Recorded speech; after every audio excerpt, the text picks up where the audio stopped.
kebijakan. Sebelum itu izinkan kami untuk memperkenalkan diri. Perkenalkan saya Nitya Nurul Maftuha sebagai host. Saya Zakia Nisa sebagai JL host. Saya Ahlina Syahda sebagai narasumber 1. Saya Farizal Akbarianto sebagai narasumber kedua. Oke, pada podcast kali ini kami akan membahas dengan topik dampak kasus korupsi pejabat pendidikan. Oke, stay tune ya teman-teman.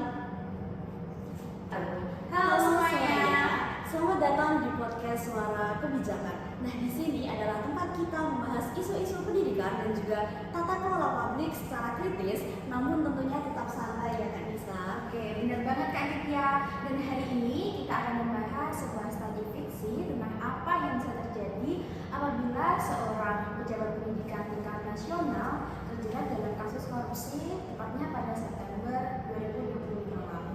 Baik, dan tentunya ini hanyalah skenario hipotesis untuk edukasi dan analisis saja ya. Kita tidak sedang menuduh siapapun dan tentunya fokus kita hanyalah pada dampak terhadap dunia pendidikan.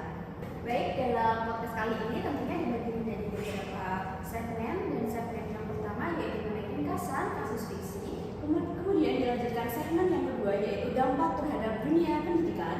Yang ketiga yaitu ada analisis dan juga akar masalah. Kemudian segmen yang keempat yaitu solusi dan juga rekomendasi. Stay tune ya, di podcast kali ini kita akan membahas mengenai dunia pendidikan. Nah, dan kita sudah menghadirkan dua narasumber kita yang sangat keren, yaitu seorang akademisi kebijakan publik dan juga seorang aktivis pendidikan. Selamat datang kakak-kakak semuanya. Baik, gimana nih Kak Naita kabarnya ini? Alhamdulillah, kabar saya baik Kak. Oke, untuk kesibukannya akhir-akhir ini masih menjalani kehidupan seperti apa nih Kak?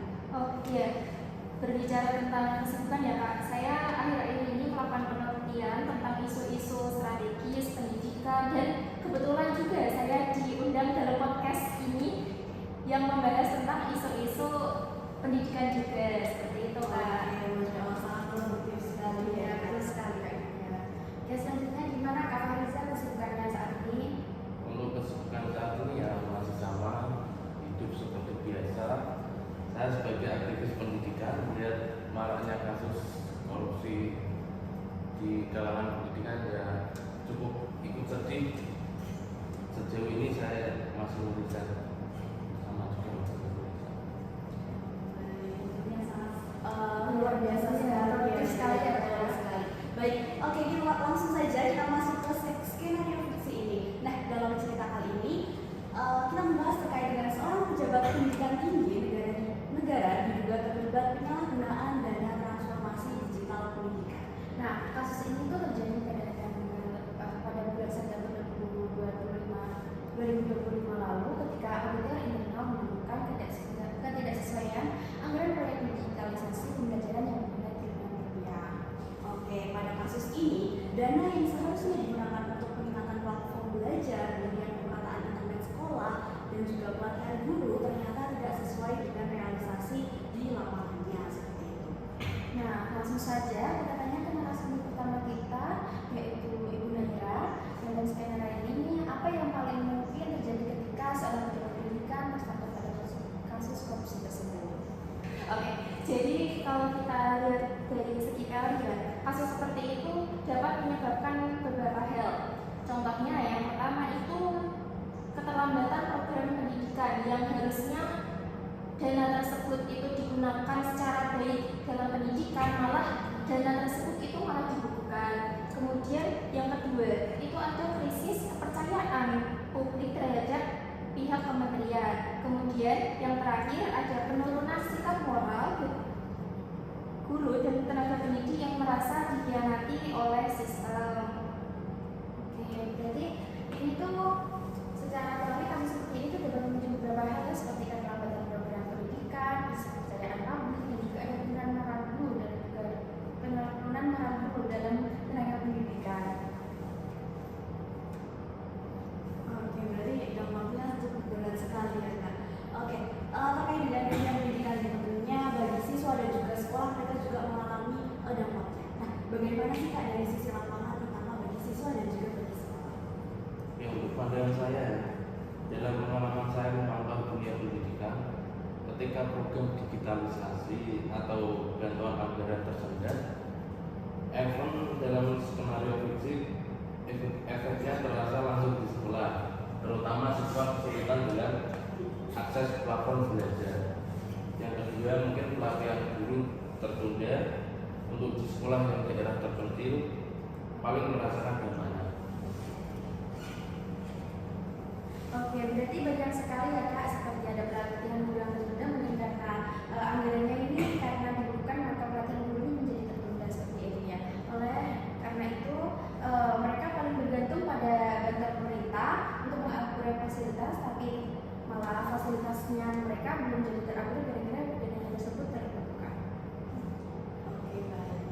Nah, kalau menurut Kak Nailani, bagaimana sih jika publik tiba-tiba kehilangan kepercayaan pada kementerian? Oke, dalam hal tersebut krisis kepercayaan itu dianggap bahaya sekali ya Kak, karena bisa memicu beberapa anggapan bahwa semua program pemerintah itu tidak transparan. Bahkan dalam kenyataannya itu bisa saja semua anggaran itu dapat dilaksanakan dengan baik dan juga dilakukan program-program yang baik dan juga berjalan dengan integritas. Nah, dalam studi fiksi seperti ini, pemulihan kepercayaan publik itu malah justru jadi tantangan terbesar dalam pendidikan. Berarti dampaknya banyak sekali ya Kak, dari sisi akademis dan juga dari sisi lapangan. Nah, selanjutnya kita masuk ke bagian penyebab dari skenario fiksi ini. Apa sih yang terjadi akan permasalahan kasus tersebut? Mungkin Kak Mira bisa menjelaskan bagaimana?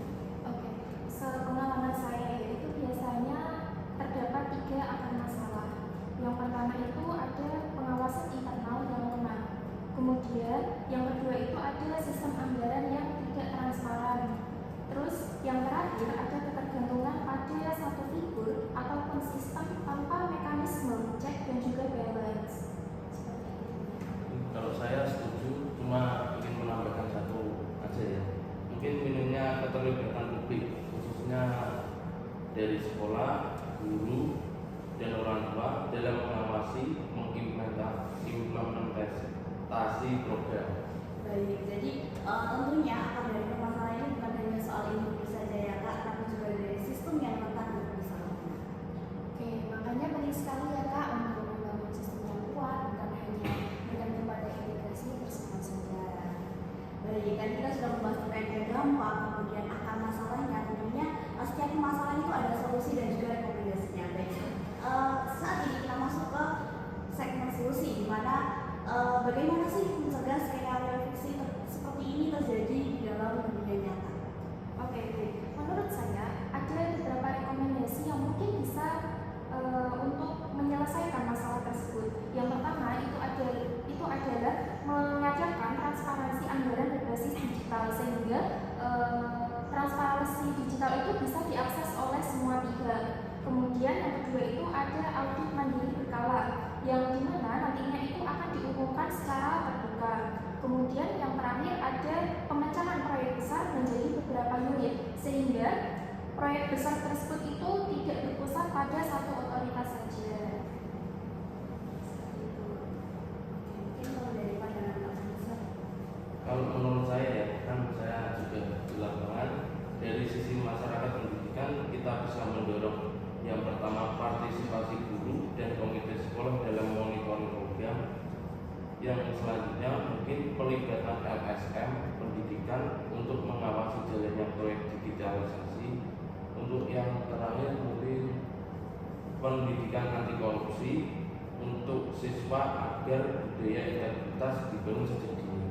Oke, baik, berarti banyak sekali rekomendasi yang bisa kita lakukan. Salah satunya dengan transparansi anggaran berbasis digital yang harapannya dapat memecahkan masalah yang terjadi di dalam publik dan juga untuk dalam lapangannya sendiri kita bisa berpartisipasi antara guru dan juga panitia sekolah seperti itu ya Kak.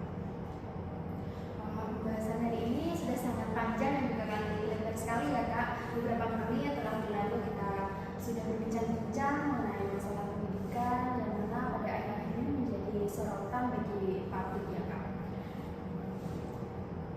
Benar sekali Kak Isa. Dan semoga pendengar juga bisa memahami bahwa tujuan podcast ini bukan untuk menggurui siapapun, tetapi mengajak kita